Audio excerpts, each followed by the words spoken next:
नमस्कार, स्वागत है आप सभी का। आप देख रहे हैं केएस न्यूज इंडिया। आइए नजर डालते हैं आज की खबरों पर।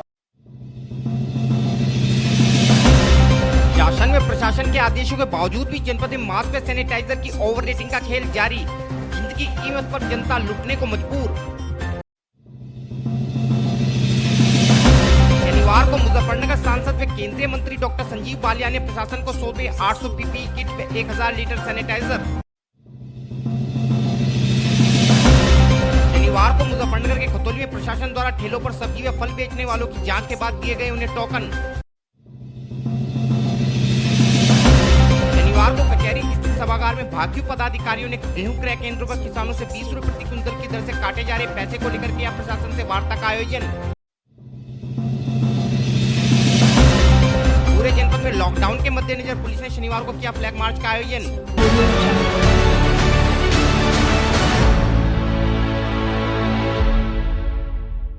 और अब खबरें विस्तार के साथ। पूरी दुनिया में कोरोना वायरस के संक्रमण के कारण आम आदमी के जीवन में जो दो चीजें नई शामिल हुई है वो है एक तो सैनिटाइजर व दूसरी है फेस मास्क। शुरुआती दिनों में इन दोनों ही चीजों की बाजार में बड़ी किल्लत हो गई थी तथा लोगों ने इन चीजों को बेचकर मोटा मुनाफा कमाया, जिसके बाद सरकार ने इस मामले पर संज्ञान लेते हुए इन दोनों वस्तुओं के रेट निर्धारित करते हुए इनकी कालाबाजारी करने वाले लोगों पर कड़ी कार्यवाही के निर्देश प्रशासन को दिए। वह प्रशासन ने भी 1-2 दिन अभियान चलाकर अपने कर्तव्यों की इतिश्री कर ली तथा आम नागरिकों को पहले की भांति ही इन चीज़ों को दोगुने दाम पर खरीदने के लिए मजबूर होना पड़ा, क्योंकि हर आदमी पैसे की कीमत पर अपनी जान जोखिम में नहीं डालना चाहता। विगत शुक्रवार को भी मुजफ्फरनगर के सोशल मीडिया पर एक ऐसा ही वीडियो वायरल हुआ जिसमें एक दुकानदार फेस मास्क को तय कीमतों से अधिक मूल्य पर बेचता हुआ साफ दिखाई पड़ रहा है। लेकिन जब ग्राहक ने दुकानदार को फेस मास्क की कीमत अधिक होने का हवाला दिया तो दुकानदार ने ग्राहक को फेस मास्क देने से ही इनकार कर दिया। सूत्रों के अनुसार ये वीडियो मुजफ्फरनगर के होलसेल दवा मार्केट का बताया जा रहा है, जिसमें दवा विक्रेता के नाम का बोर्ड साफ तौर पर दिखाई पड़ रहा है। अब इस पूरे मामले में यक्ष प्रश्न यह है कि क्या जिला प्रशासन इस प्रकार के ओवर रेटिंग करने वाले लोगों पर कोई कार्यवाही अमल में लाएगा या आम जनमानस अपनी जिंदगी के लिए इसी प्रकार इन कालाबाजारियों की जेबें भरने पर मजबूर होगा।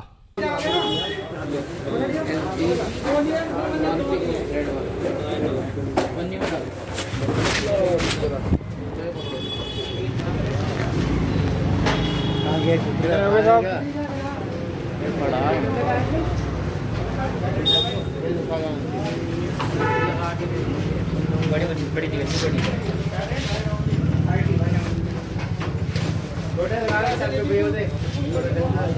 आगे गाड़ी से पहले साढ़े गाड़ी कितने 927 सही लगा लो, सही लगा लो। 15 रुपये का थाने मिल रहा है। तू ये खड़ा है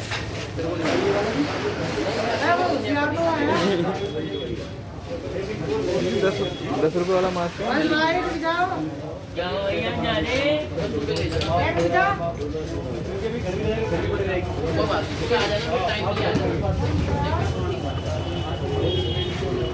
मॉर्निंग में कितने सही रेट क्या है?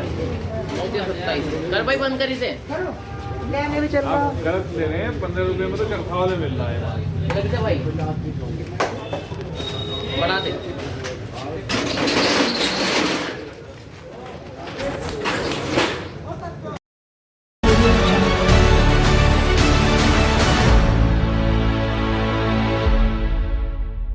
शनिवार को मुजफ्फरनगर सांसद एवं केंद्रीय मंत्री डॉक्टर संजीव बालियान ने कोरोना वायरस से चल रही जंग में फ्रंटलाइन वॉरियर्स जैसे डॉक्टर्स व पुलिसकर्मियों आदि की सुरक्षा के लिए प्रशासन को 800 अच्छी क्वालिटी की पीपीई किटें व 1000 लीटर सैनिटाइजर उपलब्ध कराया। डॉक्टर संजीव बालियान का कहना था कि कोरोना के खिलाफ जारी इस लड़ाई में हमारे जनपद के कोरोना योद्धाओं को इन वस्तुओं की बहुत अधिक आवश्यकता थी। जिसके चलते उन्होंने अपने प्रयासों से प्रशासन को ये सामान उपलब्ध कराया है। इसके अलावा जनपद के रेड जोन में आने के मुद्दे पर डॉक्टर संजीव बालियान का कहना था कि पिछले 7-8 दिन से जनपद में कोई भी पॉजिटिव केस नहीं आया है तथा यहाँ मिले रोगियों का रिकवरी रेट काफ़ी अच्छा है, जिससे उम्मीद है कि हमारा जनपद भी अगले हफ्ते तक रेड जोन से बाहर आ जाएगा। इस विषय में और अधिक जानकारी देते हुए डॉक्टर संजीव बालियान ने बताया कि हमारे यहाँ पीपी किट की आवश्यकता थी, जो क्वालिटी की पीपी किट है, तो करीब 800 पीपी किट और 1000 लीटर सैनिटाइज़र मैं अपनी तरफ से ज़िले के लिए लाया हूँ। क्योंकि पीपी किट की बहुत भारी आवश्यकता, कम से कम हॉस्पिटल्स में या पुलिस वाले जिन जगह पे ज़्यादा हॉट जोन है वहाँ पे जा रहे हैं, तो पुलिस वालों को या उनको आवश्यकता है। तो अपनी तरफ से मैं प्रशासन के लिए पीपी किट और सैनिटाइज़र लेकर आया हूँ कि जिससे कम से कम वे लोग जो इस संकट के समय में हमारी सबकी रक्षा के लिए लगे हुए हैं, उन लोगों को समस्या न आए।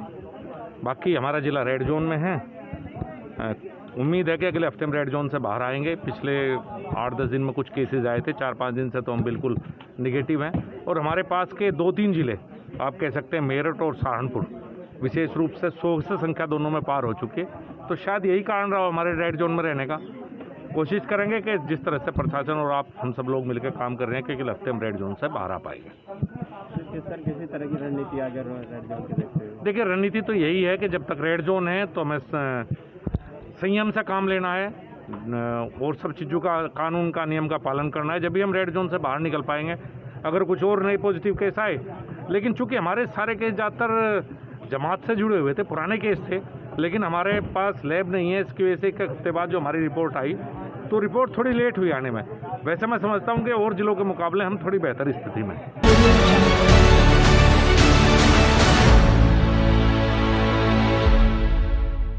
शनिवार को मुजफ्फरनगर के खतौली में पुलिस प्रशासन द्वारा ठेलों पर रखकर नगर में सब्जी व फल बेचने वालों की जांच करने के बाद उन्हें टोकन नंबर आवंटित किए गए। इस दौरान एसडीएम खतौली श्री इंद्रकांत द्विवेदी व नगर कोतवाली प्रभारी श्री संतोष कुमार त्यागी ने सभी ठेले वालों को सोशल डिस्टेंस का पालन करने का निर्देश देते हुए एक लाइन में लगवाया तथा लॉकडाउन के दौरान अपने ठेलों पर साबुन व पानी की व्यवस्था रखने के अलावा 1 घंटे में 2 बार साबुन से हाथ धोने तथा सोशल डिस्टेंसिंग बनाकर रखने की हिदायत दी। अधिकारियों ने सभी विक्रेताओं को अपना टोकन संभाल कर रखने की हिदायत देते हुए कहा कि इसके बिना उनकी ठेली नहीं लग पाएगी। नहीं, सैनिटाइजर और पानी नहीं रखा। पूरी सब्जी जो है पानी से धुलती रहनी चाहिए, ठीक है।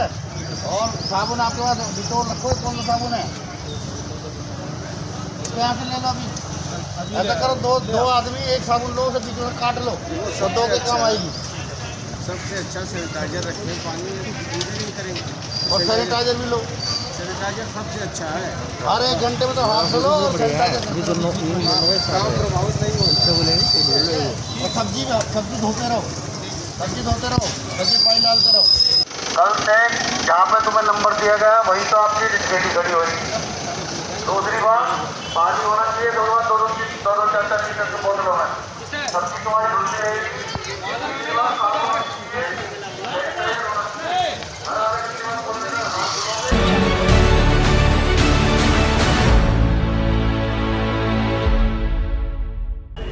वक्त हो चला है केएस न्यूज इंडिया में एक छोटे से ब्रेक का।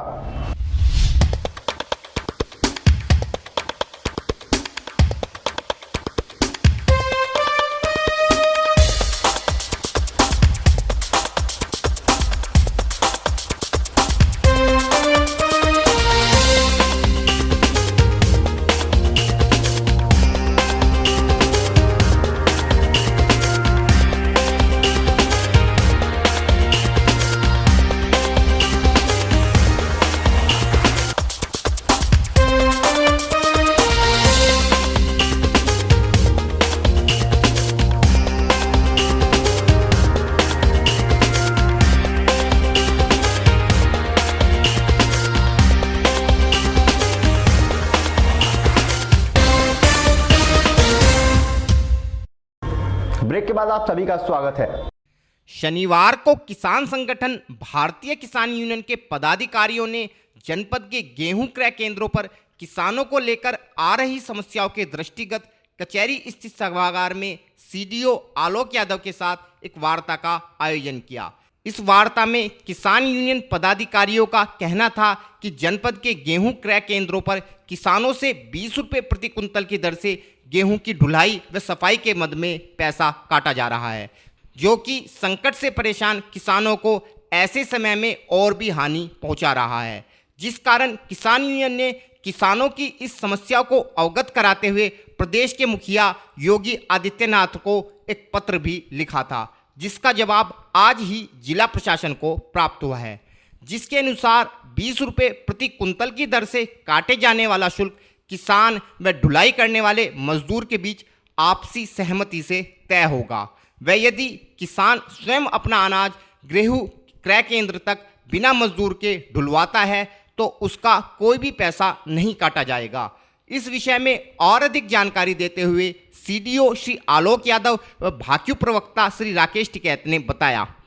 ये हमारी गेहूं क्रय केंद्रों के संदर्भ में मीटिंग हुई थी। एक नया निर्देश प्राप्त हुआ है जो उनकी ढलाई उतराई और सफाई के संदर्भ में जो चार्जेस हैं उनकी जो क्लैरिफिकेशन आया है कि किस तरह से किसानों का जो गेहूँ बेचने आ रहे हैं उनको किस तरह की सुविधाएं केंद्र पर दी जाएंगी, उसके संदर्भ में मीटिंग थी। तो सभी हमारी जो एजेंसियां हैं जो गेहूँ क्रय कर रही हैं उन सभी लोगों की मीटिंग करके उनको बता दिया गया कि इन निर्देशों का पालन सुनिश्चित कराएं और सोशल डिस्टेंसिंग और कोरोना से बचाव के भी उपाय वहाँ पर बनाए गए। मीटिंग ये कही गई जो गेहूँ क्रय केंद्र है जो उनकी खरीद हो रही है उस पर 20 रुपये कट रहे हैं। तो वो कल चिट्ठी मुख्यमंत्री जी को भी लिखी लखनऊ और उनसे सरकार से स्पष्ट ये आदेश अब आया कि जो 20 रुपये कट रहे हैं वो जो वहाँ की लेबर है उनका किसान का तालमेल है वो आपस में, और 20 रुपये से ज़्यादा नहीं कट सकते और वो नहीं भी कट सकते, 1 रुपया भी नहीं कट सकता। अगर किसान अपनी छनाई उतरा के किसान अपने आप वहाँ पर डाल देगा तो उसका 1 रुपया नहीं कटेगा।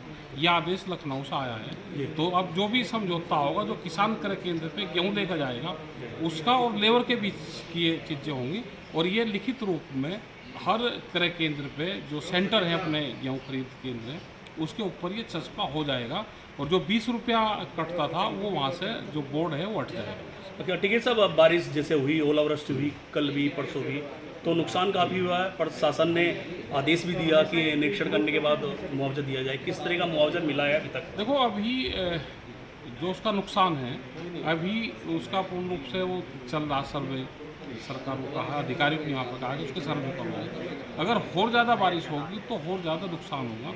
जब गेहूँ में नमी चली जाएगी, गेहूँ बू जाएगा, उसकी जड़ाई हो जाएगी तो वो पूर्ण रूप से 100% गेहूँ खत्म हो जाएगा। अभी किस हिसाब से आ रहा है, अभी तो उसका सिर्फ ब्लैक, वो कलर उसका ब्लैक हुआ होगा, अभी तक वो ठीक है और उसमें करीब 30% के आसपास नुकसान होगा। अगर और ज़्यादा मॉइस्चर आ गया तो उसका ज़्यादा नुकसान हो सकता है। मुआवजा किस तरह का मिल रहा है शासन से? अभी तो नहीं मुआवजा मिला, अभी तक किसी को कोई मुआवजा नहीं मिला? नहीं, कोई मुआवजा नहीं।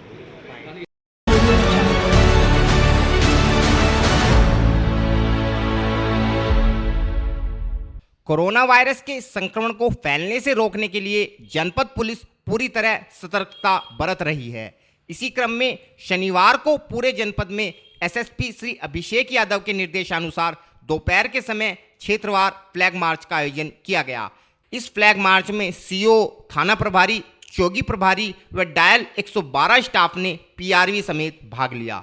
नगर कोतवाली क्षेत्र में जहां SP city Shri Satpal Antil, CO Shri Harish Bhadauria, नगर कोतवाली प्रभारी व क्षेत्र के सभी चौकी इंचार्जों तथा डायल 112 व चीता मोबाइल कर्मियों ने इसमें भाग लिया, तो सिविल लाइन क्षेत्र में भी प्रभारी निरीक्षक श्री डीके त्यागी के नेतृत्व में तथा नई मंडी क्षेत्र में सीओ मंडी श्री धनंजय सिंह कुशवाहा के नेतृत्व में यह फ्लैग मार्च निकाला गया।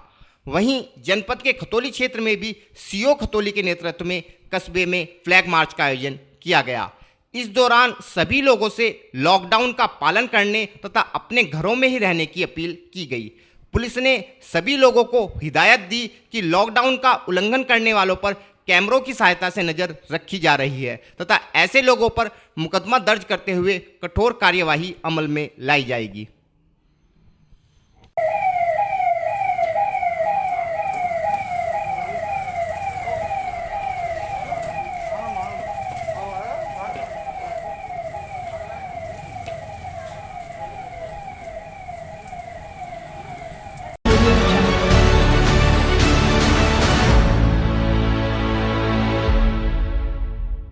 आज के बुलेटिन में इतना ही। कल फिर होंगे हाजिर कुछ नई और ताजा खबरों के साथ। देखते रहिए केएस न्यूज इंडिया।